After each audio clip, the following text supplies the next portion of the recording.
Okay, the Earth revolves on its axis once every 24 hours, and we are assuming that the Earth's radius is 6,400 kilometers, and we're trying to find first the angular speed of the Earth in radians. So the formula we need here is W equals theta divided by t.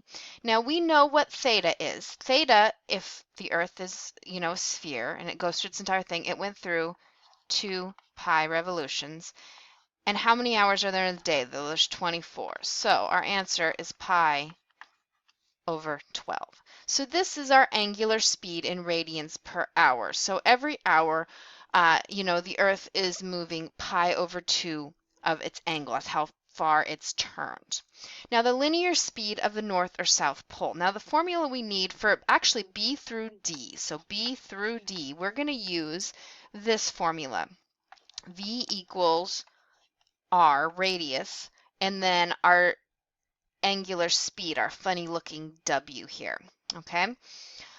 So we're just going to put in, now what's the radius at the North or South Pole? Well, it's 0. It's a trick question. This is V equals 0 times pi over 12, which is 0. Linear speed is 0. It's not moving at all. Now, what about the linear speed on the equator in the city Quito, Ecuador? Well, there, then, the radius is the 6,400 we have, right? So we're going to use this same formula, V equals R, our funny W, only now it's going to be 6,400 times pi over 12.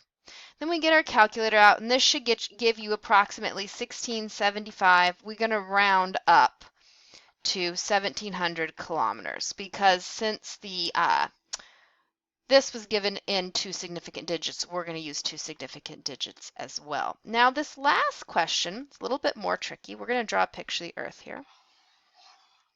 And this is similar to our trig assignment problem. We're told here's our equator. We're told we're halfway up it, up here, okay? But I'm not drawing a very straight line. This is supposed to be a right angle. We're up here at 45 degrees north, halfway between. That doesn't look anywhere near halfway, but we're halfway between there. And we need to know what the radius up there is. So now this here is still 6,400, this hypotenuse. This is what we want to know. So we're going to use, that's a 45-degree angle. We're going to do the cosine of 45 equals 6,400. Let's see here, and then this is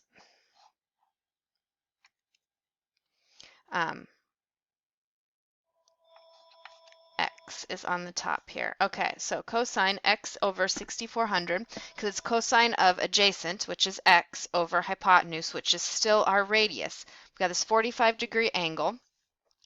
Now we know what the cosine of 45 is. It's the square root of 2 over 2, so then x over 6,400. So then we multiply through 32 square root of x equals x. So that's our radius. And if you put in your calculator, it's about 4,500. It's like 45 is what I think I actually got.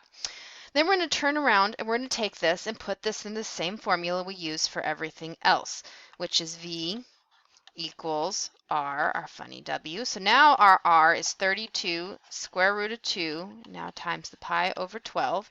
And you should get, I got like 1188 something, rounded up to 1,200 kilometers. And then that is the linear speed at where we say Salem, Oregon. That's where they had us going. So you can see that that speed is different than this speed. It's actually going slower, right? Because it doesn't have to go as far as it does at the equator. So hopefully this walked you through in doing it. A lot of it's just getting used to the formula and plugging in, making sure you know what each piece stands for. And then, hey, we got an extra use of this from our trig assignment as well.